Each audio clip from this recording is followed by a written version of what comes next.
Welcome and thank you for joining us for The Factor Uncensored and the second half hour. Making the trip to Mecca is one of the goals for members of the Muslim community. In fact, it's expected. It happens once a year. The destination is Saudi Arabia.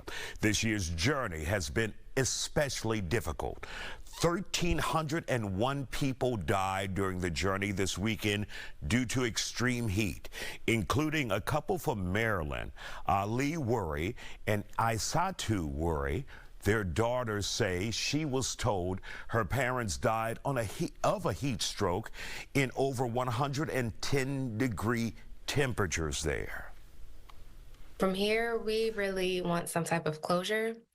We plan on traveling to Saudi Arabia to locate where they have been buried, to at least pay our last respects. We were hoping that we would be able to bury them ourselves, but since we're past that, our next step is to find where they are, offer our prayers, and collect their belongings, their passports, their personal effects. Hopefully they're still around. And that makes it that much more worse. They buried them there and not here in America or allow their family to do it. Now, that couple also reportedly spent their entire life savings for and planning the pilgrimage. A local doctor also made the trip. He joins us with details of his experience making the journey to Mecca. It's an account you will only see here on The Factor.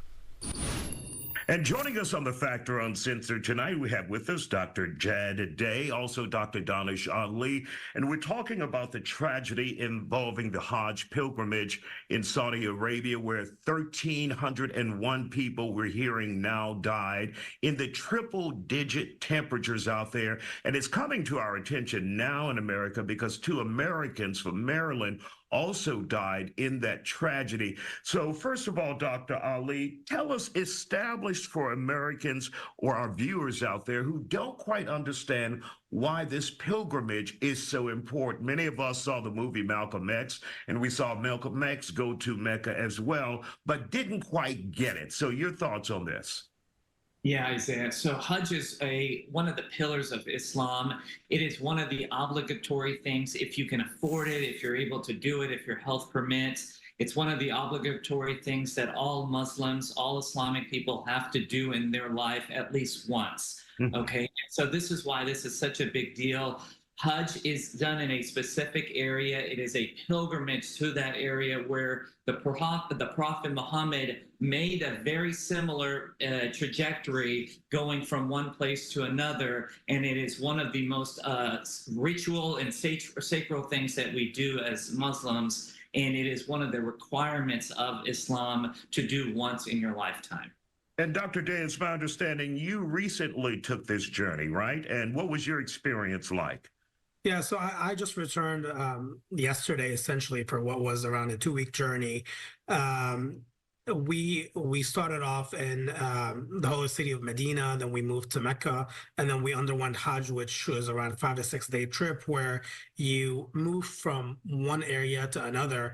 And you can imagine the logistical challenge of moving 2 million people at the same time from Mecca to Mount Arafah, to Mina, to Muzdalifah, Mina to Arafah, then to Muzdalifah, which are 3 different cities and areas, part of Mecca, where you have to move people throughout this whole journey.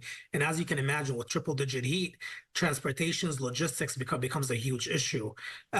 Overall, our experience was very positive. I was very impressed by the amount of work that Saudi had put in to make sure, to ensure everyone's safety. There were around 1.8 to 2 million people who were registered to undergo this journey, who had valid permits and visas. Unfortunately, other people did not go through the same process and were not registered. And we saw a lot of these people sitting outside without accommodation, without air conditioning systems, without tents, without being even accounted for. And the majority of these people probably are the people who had a lot of trouble going through the journey. And Dr. Day, when you saw those people, did you foresee that it could be problems, especially with the temperatures being well over 100 degrees there? Absolutely. Throughout the whole journey, we'd be traveling from one place to another, and you'd see people on the road that are getting sick from heat exhaustion, that have to take a breather, sit on the side of the road. The Saudis had tried their best in terms of making sure everyone stays hydrated. They were giving out free bottles of water throughout the journey. On top of that, they had mist systems, sprayer mist systems that were essentially installed on roads, similar to when we go to amusement parks, etc., where they were just making sure everyone is cooling off. But even with all that, the heat was just insurmountable at some points. And we're hearing now, Dr. Ali, that more than 80% of the people who went on the journey, or 80%, especially those who were senior age, did not qualify to be on that journey, according to the government there. Well, it's not even the qualification. It's that some of them went through this process without going through the proper steps, the proper methods that are essential. There's lots of things that need to happen on the back end before one goes to Hajj. And so some of these people may have gotten in. Some of them may have been locals that were in performing this pilgrimage. And a lot of them didn't have, as Dr. Day just mentioned, appropriate accommodations because they were never accounted for in the first place. They never went through the proper channels, never obtained the proper certifications needed to go through this pilgrimage, and they were not properly accommodated to because they hadn't gone through those steps, Isaiah. And what would you need? Give us paint a picture for us, Dr. Day, of what you would need as far as accommodations to make this journey to Mecca. What would be the proper protocol and accommodations to make this journey? What does that look like for those who are trying to figure out what accommodations, what did they need, what did they didn't have? So first of all, in terms of health, in recent years, they had made some restrictions about age. Anyone over the age of 65 was not allowed to sort of make that journey just because of how rigorous it was. This has been recently relaxed, but even with that, the certain groups that you would go through to register and get your visa, or the Saudis would request that you would go through walking exercises every day. You'll be able to walk at least 30 minutes to an hour daily. In addition to that, they made sure we were up to date with our vaccination records. For example, meningitis was one of the vaccines that was mandatory for us to take, for us to be actually allowed to enter Mecca. COVID-19 was a very highly recommended vaccine as well. Now, once you've passed that step and you've made it over there, you were placed on a hotel like everyone else, but then you had to make this journey where you went from one city to another, which did not have the same accommodations as hotels. So the Saudis actually erected tents for us, and those tents, when I say tents, I'm not talking tents in a desert sort of situation. They had dry walls, they had air conditioning systems, they had full-on bathroom facilities that were sort of made out of nothing, basically, and food and water and shelter and all that. You do that in one city, then you'd move to the next, then you'd move to the next. And then they helped with transportation in between those cities, so they made sure you were not out of the sun for a very long time. And a lot of these transportations, a couple of the guys that were with us that were experienced and have done this before, they'd say, hey, between 12 to 4, it's expected to be very hot outside. Let's not make the journey during that time. Let's just delay it and go after hours, go around midnight or after midnight or what have you. Even Saudi itself, we were registered on an application called Nusuk, and that application would periodically send out notes or advisories saying, hey, it's very hot right now. We advise you guys don't do anything, stay put up until things cool down. When we come back here on The Factor, we're looking for specificity. Exactly what caused these deaths in the heat when we come back. And welcome back to The Factor Uncensored. Extreme heat has led to more than 1,000 people from all over the globe dying during the Hajj pilgrimage in Saudi Arabia. It's a trip to Mecca.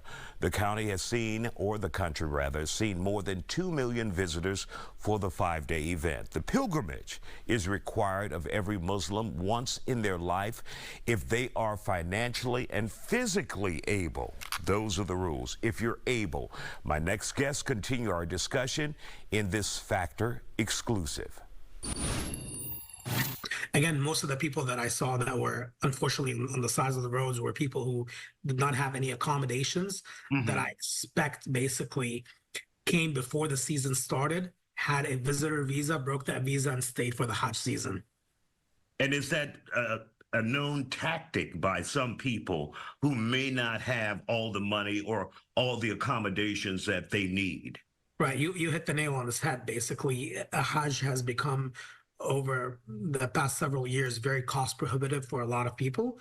And even though it specifically mentions in Islam, this is only for people who are physically and financially able to do that trip, meaning this is not obligatory on someone who is unable to make that trip. A lot of people still feel that emotional connection that they'd like to make that trip any way possible. And I think those are sort of the people that end up running into trouble, where either their health does not allow them and they should have maybe not done that trip to begin with, or financially they were not able to afford being in accommodations that had tents, had air conditioning, etc., but they still go on and try to make that journey. And Dr. Ali, obviously, we always rely on you for our medical expertise in temperatures where we're talking about triple digits and you're elevated in age. What can that sun do to you out there? Obviously, we see what can happen. 1,300 people can die. But what are the effects of the sun on you at that age in that heat, even if you don't die?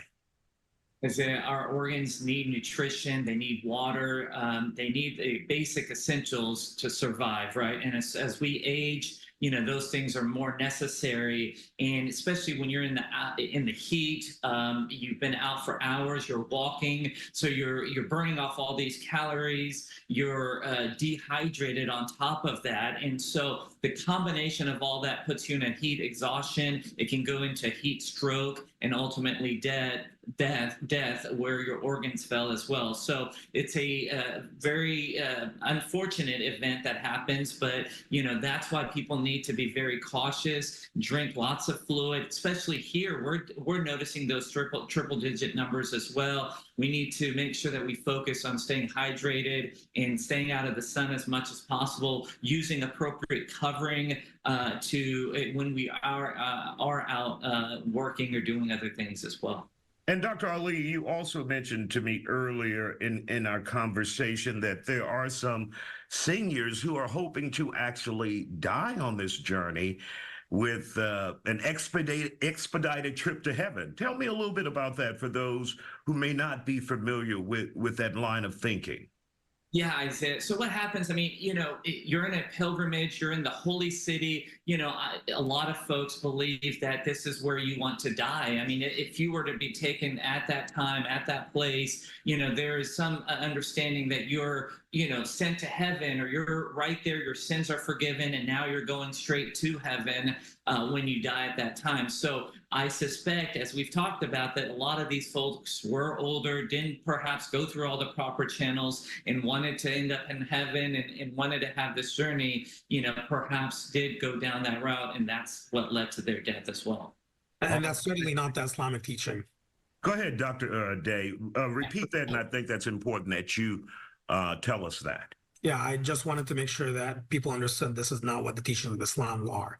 You're not supposed to go on a journey to death, basically. It's actually the opposite. The whole point is to go experience the spiritual journey and come back reborn with all your sins forgiven to lead a pious life and be an active member of society, etc. All right, Dr. Jad Day and Dr. Danish Ali, thank you both for sharing your expertise on this issue. Just a tragedy that so many people lost their life.